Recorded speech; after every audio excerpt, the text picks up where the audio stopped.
Okay, so here is another old timer in the business, a guy who's been around from the dawn of this great ascent, a very elegant and very eloquent spokesperson for the industry, Cam Battley. Thanks, Cam. So before he leaves the stage, Moses Znaimer, media innovator, thought leader, an all-around great Canadian. How about some love for our host?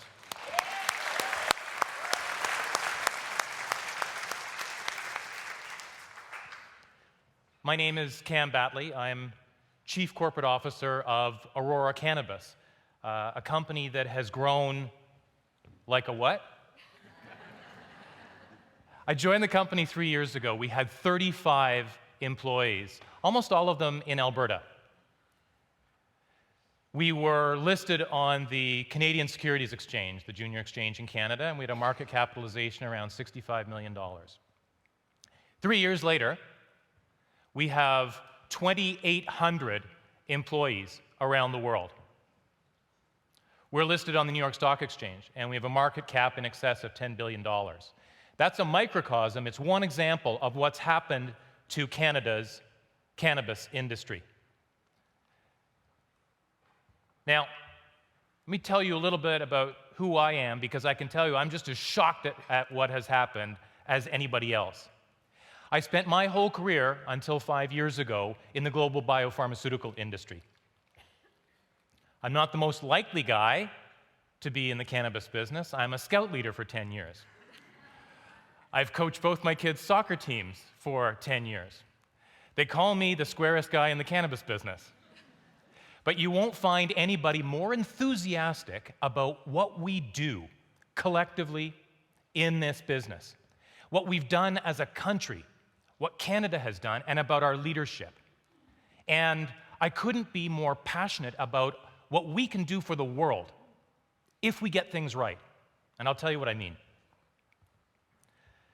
The impact of creating a national, properly regulated medical cannabis system in Canada has been astonishing.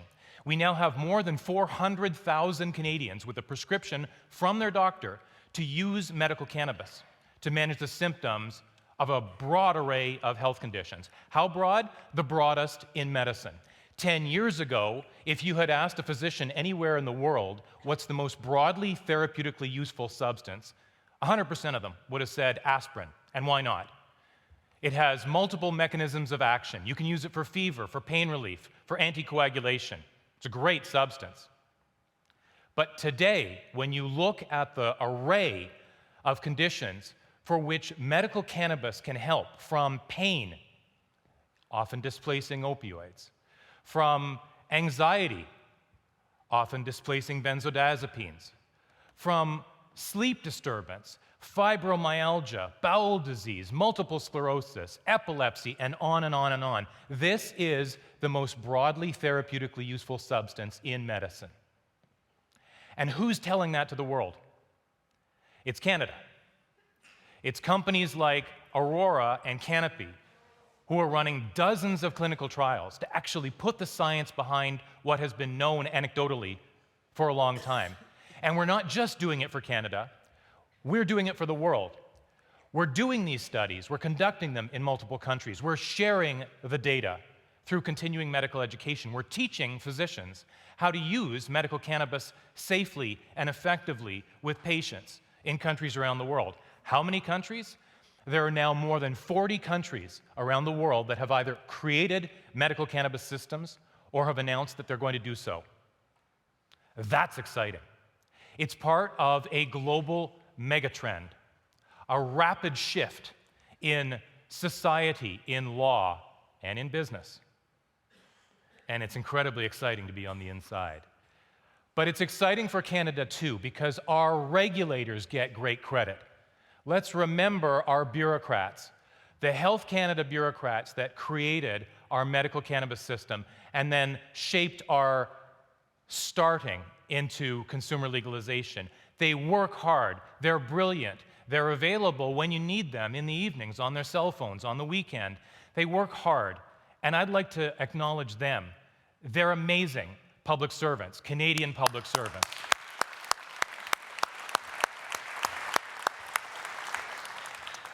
Now, obviously attitudes have changed with respect to cannabis. The stigma is coming off. When I first got into this business, I wasn't particularly keen to talk about the industry that I was in back in 2014. These days, it is literally the parents of my scouts and soccer players who are coming up to me and asking me, "So what's the latest?" When I first got into this business, a friend of my mom, who hadn't seen me in years, said, "What's Cam doing?" And my mom said, "He's selling marijuana." It's a little bit different now. I like to think that Mom is prouder of me. But I also want to let you know that what we're doing with medical cannabis, with consumer legalization, has benefits for the world. It's benefited Canada in an enormous way, but we're setting the pace for everybody else. The US, with its chaotic, jumble, and fractured system, is not the world leader for now, and I hope we can keep it that way, and I have some thoughts on what we can do I'll get to in a bit. But the benefits of our approach to medical cannabis go beyond helping patients who have not been able to achieve sufficient relief with traditional pharmaceuticals, or who couldn't tolerate the side effects. It's brought social changes as well, and we talked about destigmatization. Let's remember that until we legalized cannabis for consumer use a year ago this week, and I can't believe I was just talking about that right here on this stage a year ago. Until we did that, we were still arresting, charging, and convicting an enormous number of Canadians for simple possession of cannabis.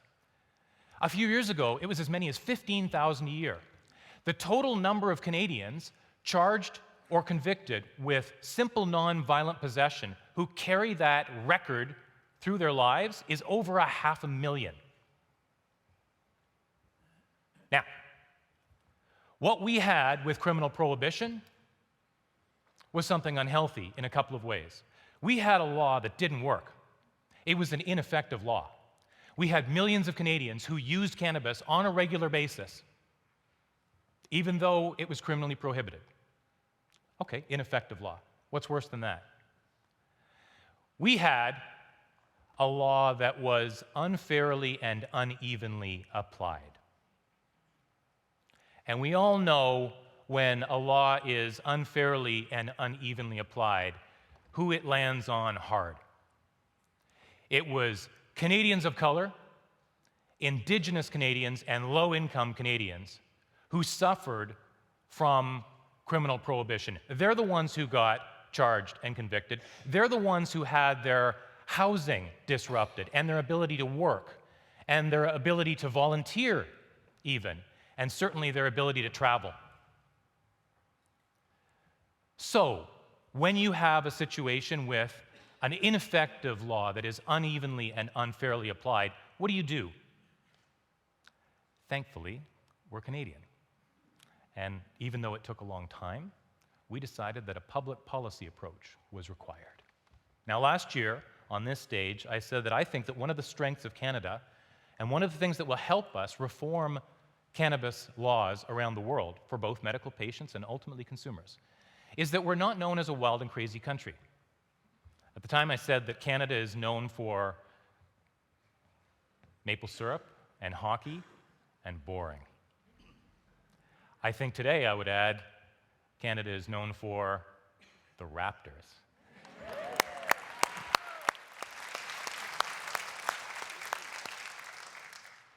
So here's this non-wild and crazy, boring country that's deemed good at public policy, and we're taking that leadership and our model to the world, and it's helping, and we're being listened to.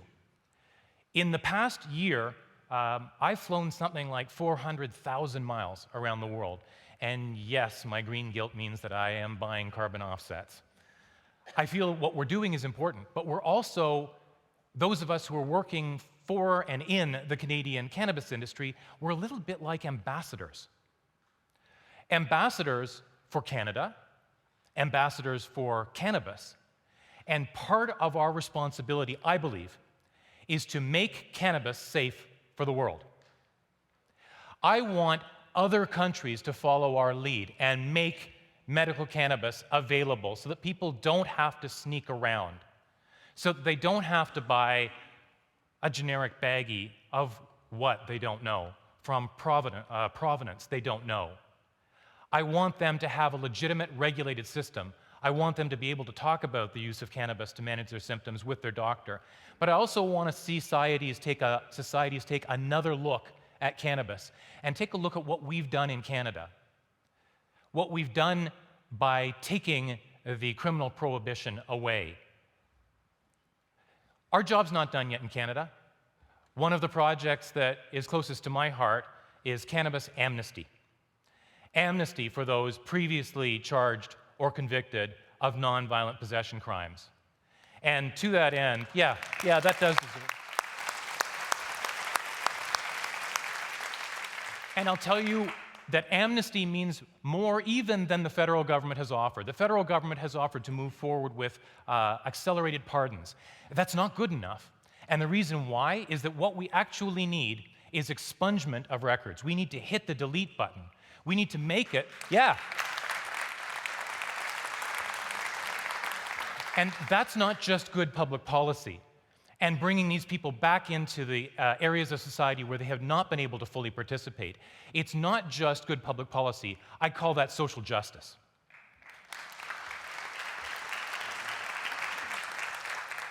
Now, we're doing it. We're taking cannabis to the world. Aurora now operates in 24 countries. It's the largest global footprint of any cannabis company.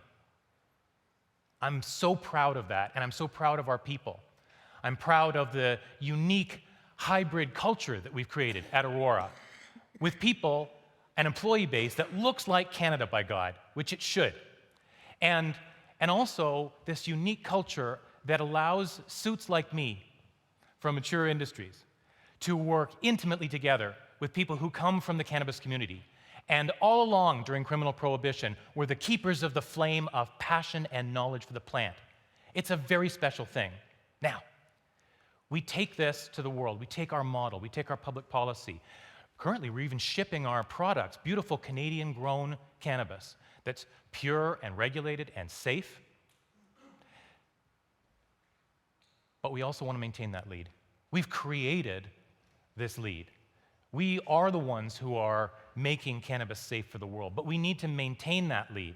And there's some things we need to get busy on as a country in order to get there.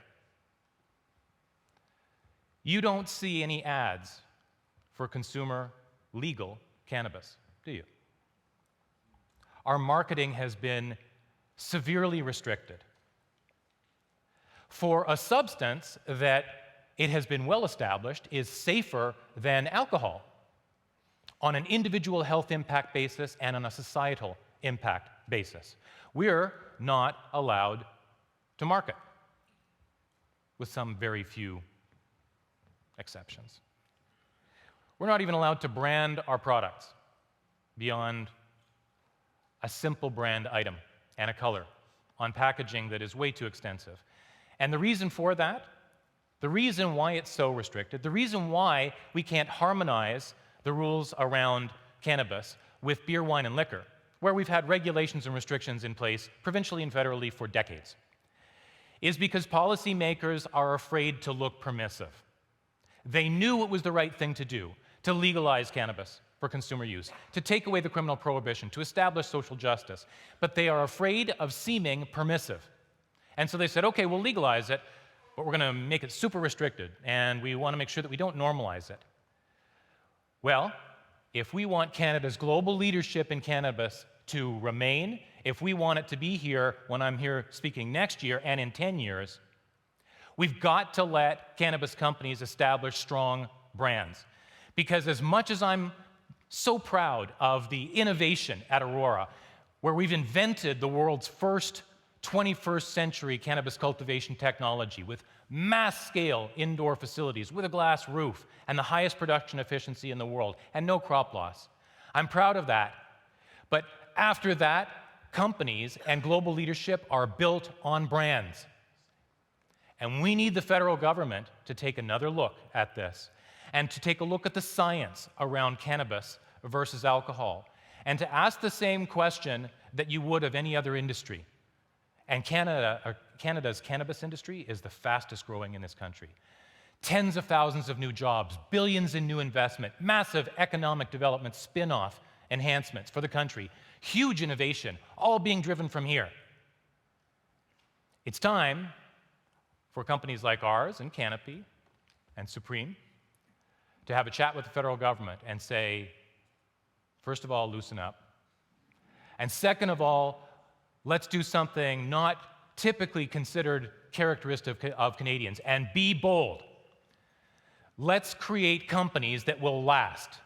Let's not lament the next Northern Telecom or BlackBerry or Bombardier. Let's seize global leadership and let's, by God, hold on to it. Thank you very much for listening to me.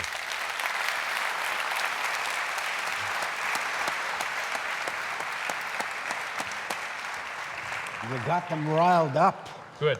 These Canadians, Are you they're feeling riled up? fantastic. I am a little. In fact, I want to commend you for bringing up the question of these pardons. And I'd like to go one step further because I don't know if anybody here is aware, but many of the people who were in the informal marijuana business were in it for the best of motives.